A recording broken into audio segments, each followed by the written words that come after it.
Hello दोस्तों, मैं अनामिका सिंह स्वागत करती हूँ आपका आपके यूट्यूब चैनल नॉलेज कॉर्नर में। बिहार का इतिहास और संस्कृति की इस महत्वपूर्ण क्लास में आप सभी का तहे दिल से स्वागत है, जिसमें हम लोग पढ़ रहे हैं बिहार का प्राचीन इतिहास। बिहार के प्राचीन इतिहास को हम लोग अच्छे से एक एक करके पढ़ चुके हैं। अगर आपने नहीं देखा है तो इसके पहले की वीडियो में जाके देखिएगा। आज का जो हमारा टॉपिक है वो हम पढ़ेंगे बिहार के महाजनपद। बिहार के महाजनपद पढ़ने से पहले हम आपको महाजनपद के बारे में कुछ इंपॉर्टेंट चीज़ें बताते हैं। महाजनपद कैसे बना, क्या था, तो आप सभी को बता दें। सबसे पहले आता है परिवार, जिसे हम फैमिली कहते हैं। परिवार, जब कई परिवार मिल जाते हैं तो वो बनाते हैं कुल। क्या बनाते हैं? कुल। कई कुल जब इकट्ठा होते हैं तो वो बनाते हैं ग्राम। क्या बनाते हैं? ग्राम। और जब कई ग्रामवासी आपस में मिलते हैं तो वहाँ पे विस का निर्माण होता है। विस, जब कई विस इकट्ठा होते हैं, ग्रुप ऑफ विस, तो बन जाता है जन। ग्रुप ऑफ विस क्या बन जाता है? जन। फिर ग्रुप ऑफ जन बन जाता है जनपद। ग्रुप ऑफ जन क्या बन जाता है? जनपद। उसके बाद कई जनपद को मिला के बनता है महाजनपद। क्या बनता है? महाजनपद। पहले क्या बना? परिवार, कुल, ग्राम, विस, जन, जनपद, महाजनपद। कई जनपद को मिला के क्या बना? महाजनपद। सबसे पहले हम लोगों ने देखा परिवार, फिर कुल, फिर ग्राम, फिर विस, जन, जनपद, महाजनपद। यानी परिवार के समूह को कुल कहा गया, कुल के समूह को ग्राम कहा गया, ग्राम के समूह को विस कहा गया, विस के समूह को जन कहा गया, जन के समूह को जनपद कहा गया, और कई सारे जनपद मिलकर महाजनपद का निर्माण किए। ठीक। महाजनपद टोटल कितने थे? 16 महाजनपद देखने को मिले हमारे जो वेदों में। देखिए, महाजनपद का जो हमें जानकारी प्राप्त होती है वो दो ग्रंथ से प्राप्त हुई। एक तो बौद्ध धर्म का एक ग्रंथ है जिसे अंगुत्तर निकाय, एक मिनट, बौद्ध धर्म का एक ग्रंथ है अंगुत्तर निकाय, यहाँ से हमें जानकारी प्राप्त हुई। और दूसरा जैन धर्म का एक ग्रंथ है भगवती सूत्र।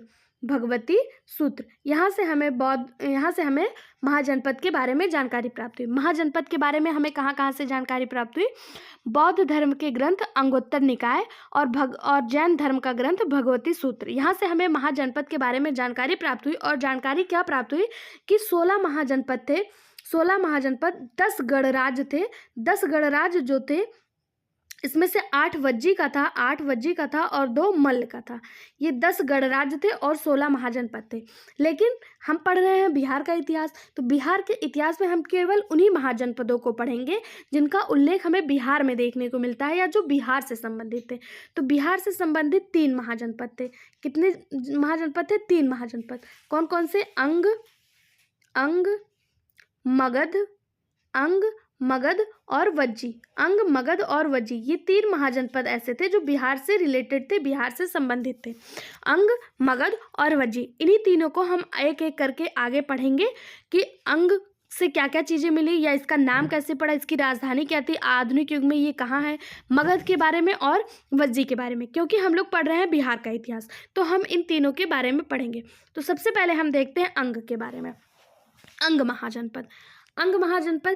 अंग महाजनपद का प्रथम उल्लेख हमें कहाँ देखने को मिला? तो अंग महाजनपद का प्रथम उल्लेख हमें अथर्ववेद में देखने को मिला। कहाँ पे देखने को मिला? अथर्ववेद में देखने को मिला। अब बात करते हैं अंग महाजनपद की राजधानी के बारे में कि अंग महाजनपद की राजधानी क्या है। अंग महाजनपद की जो पहली राजधानी थी वो मालनी थी। कौन सी थी? मालनी। अंग महाजनपद की पहली राजधानी मालनी थी। बाद में अंग महाजनपद की राजधानी चेंज हो गई और वो हो गई थी चंपा। क्या हो गई थी? चंपा। चंपा को ही चेनपो के नाम से भी जाना जाता है। बाद में जो राजधानी चेंज हुई अंग की, वो पहुंच गई चंपा, और चंपा को ही चेनपो के नाम से भी जाना जाता है। किसके नाम से? चेनपो के नाम से। अंग महाजनपद की राजधानी क्या थी? अगर पहली राजधानी, प्रारंभिक राजधानी की बात करें तो मालनी थी। उसके बाद ये चेंज होके क्या हो गई थी? चंपा। और इसका उल्लेख हमें कहाँ कहाँ देखने को मिलता है? तो जो प्रथम उल्लेख है वो अथर्ववेद में हमें अंग महाजनपद की चर्चा देखने को मिलती है। लेकिन ऐसा नहीं है कि केवल अथर्ववेद में ही अंग महाजनपद की चर्चा है। कुछ और भी स्रोत हैं जिससे हमें अंग महाजनपद के बारे में पता चलता है। जैसे अष्टाध्यायी नामक एक बुक है। अष्टाध्यायी, अष्टाध्यायी किसकी बुक है? तो पाणिनि, एक पाणिनि थे, संस्कृत व्याकरण इन्होंने लिखा था। संस्कृत व्याकरण की एक बुक लिखी थी अष्टाध्यायी, जिसमें इन्होंने अंग महाजनपद की चर्चा की है। किसने? पाणिनि ने। पाणिनि के द्वारा लिखी गई अष्टाध्यायी में अंग महाजनपद की चर्चा है। साथ ही साथ हम सभी को पता है, हम सभी ने एक नाम सुना हुआ है, ह्वेनसांग। ह्वेनसांग कौन से? चीन से आए हुए एक बौद्ध भिक्षु थे। ये भारत में आकर बौद्ध भिक्षा ली हुई थी, इन्होंने बौद्ध शिक्षा ली हुई थी, ह्वेनसांग। इनकी एक बुक थी सी यूकी। सी यूकी में भी इन्होंने चंपा, यानी चंपा को चंद्रपो कह के संबोधित किया है। जो अंग की राजधानी चंपा है, इसको चंद्रपो कह के संबोधित किया है। और यहाँ से भी अंग महाजनपद के बारे में जानकारी मिलती है। अंग महाजनपद के बारे में जानकारी कहाँ कहाँ से मिलती है? अथर्ववेद से, सी यूकी से। सी यूकी किसकी है? ह्वेनसांग की है। और साथ ही साथ पाणिनि की अष्टाध्यायी से। अब अष्टाध्यायी क्या है? तो अष्टाध्यायी संस्कृत व्याकरण की एक किताब है, एक बुक है, जिसमें हमें अंग की चर्चा मिलती है। लेकिन अंग को पाणिनि के अष्टाध्यायी में अंग नहीं कहा गया, वंग कहा गया। वंग, वंग पुंड्रू या कलिंग कह के संबोधित किया गया है। पाणिनि के अष्टाध्यायी में अंग को क्या कहा गया? वंग, पुंड्रू या कलिंग कह के संबोधित किया गया है। ठीक है, अंग के अष्टाध्यायी को। इस अंग महाजनपद का जो अंतिम शासक था, अंतिम राजा था, वो ब्रह्मदत्त था। कौन था? ब्रह्मदत्त। ये ब्रह्मदत्त बिंबिसार द्वारा पराजित हो गया था और बिंबिसार ने अंग महाजनपद को मगध में मिला लिया था।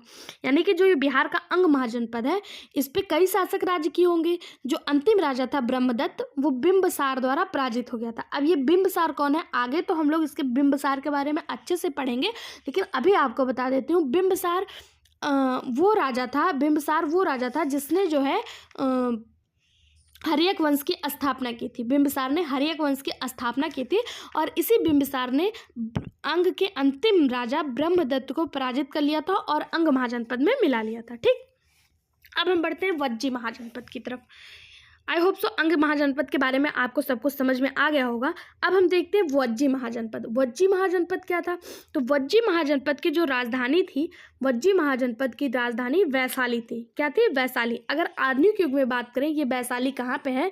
तो आज के मुजफ्फरपुर, वैशाली, दरभंगा और चंपारण वाला ये सारा एरिया, केवल आज का वैशाली ही नहीं, ये मुजफ्फरपुर, वैशाली, दरभंगा, चंपारण। मैप तो आप लोगों को याद ही होगा, इसके पहले की वीडियो में मैंने बहुत अच्छे से मैप का उल्लेख किया था, आपने देखा ही होगा। तो ये जो मुजफ्फरपुर, वैशाली, दरभंगा और चंपारण वाला ये एरिया है, इसी सबको मिला के ही वैशाली थी। ये जो वज्जी की राजधानी थी वैशाली। ठीक है, वैशाली की स्थापना राजा विशाल ने की थी। यहाँ से बहुत इंपॉर्टेंट क्वेश्चन पूछा जाता है कि वैशाली की स्थापना किसने की थी? तो वैशाली की स्थापना राजा विशाल ने की थी। किसने की थी? राजा विशाल ने। पता है, ये जो वज्जी महाजनपद है, ये 8 महाजनपदों से मिलकर, 8 जो है वो जनपदों से मिलकर बना हुआ है। जब जनपद, कई सारे जनपद मिलते हैं तो क्या बनता है? महाजनपद बनता है। तो ये वज्जी जो है, ये 8 जनों से मिलकर बना हुआ है। कौन कौन से? वज्जी, लिच्छवी, जात्रक, विदेह, उग्र, मोंग, कुरु और इक्ष्वाइक।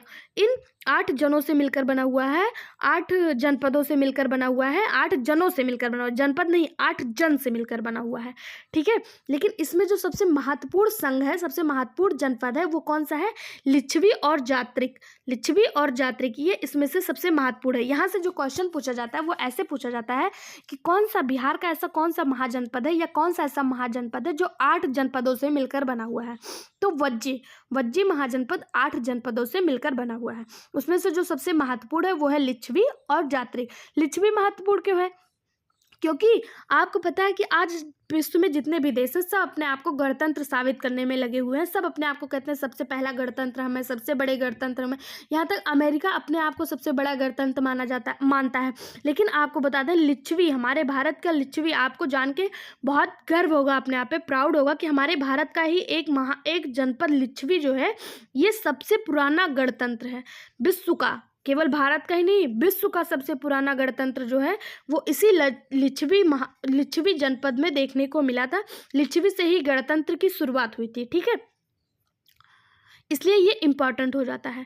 अब वज्जी की राजधानी क्या है? वैशाली। वैशाली की स्थापना राजा विशाल ने की थी, ये हमने आपको बताया। वैशाली की स्थापना किसने की थी? राजा विशाल ने की थी।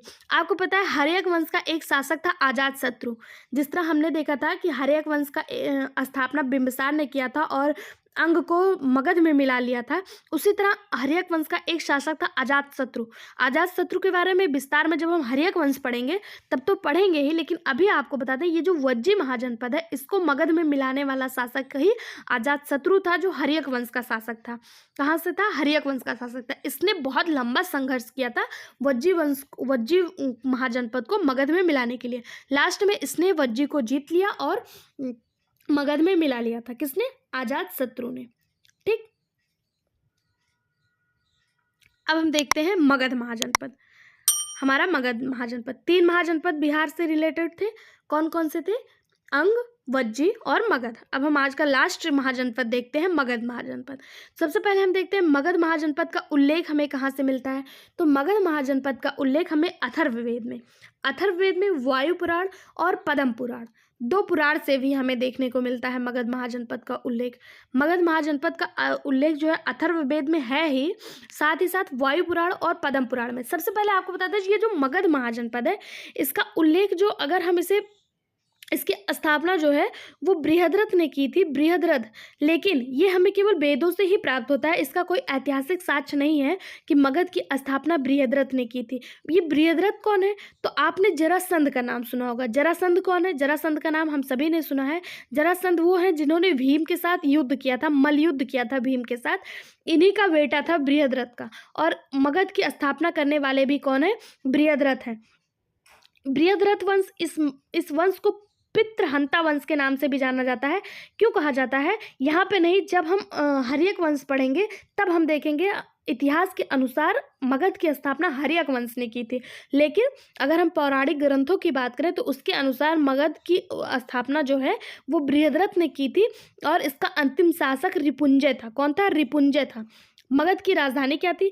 तो मगध की राजधानी 2 राजधानी थी। प्रारंभिक राजधानी की बात करें तो गिरिव्रज या जिसे राजगीर कहा जाता है वो प्रारंभिक राजधानी थी जो 5 पहाड़ियों से घिरा हुआ है। मगध की प्रारंभिक राजधानी राजगीर या फिर गिरिव्रज, ये 5 पहाड़ियों से घिरा हुआ है। उसके बाद मगध की राजधानी परिवर्तित हो गई और कहाँ पहुँच गई? पाटलिपुत्र। पाटलिपुत्र की विशेषता क्या है? तो ये गंगा, सोन और गंडक के संगम पर है। पाटलिपुत्र क्या है? गंगा, सोन और गंडक के संगम पर है पाटलिपुत्र। दूसरी राजधानी इसकी क्या बन गई थी? पाटलिपुत्र। मगध महाजनपद अपने आप में बहुत बड़ा महाजनपद है। इसकी स्थापना बृहद्रथ ने की थी पौराणिक ग्रंथों के अनुसार। लेकिन अगर आपसे पूछा जाए कि ऐतिहासिक ग्रंथों के अनुसार मगध की स्थापना किसने की थी, तो हर्यक वंश के राजा बिंबिसार ने मगध वंश की स्थापना की थी, जिसने वज्जी को अंग को मगध में मिलाया था। इसी हर्यक वंश का एक शासक अजातशत्रु, जिसने वज्जी को मगध में मिलाया था, इनको ही मगध वंश का स्थापना करने का श्रेय ऐतिहासिक ग्रंथों के अनुसार दिया जाता है।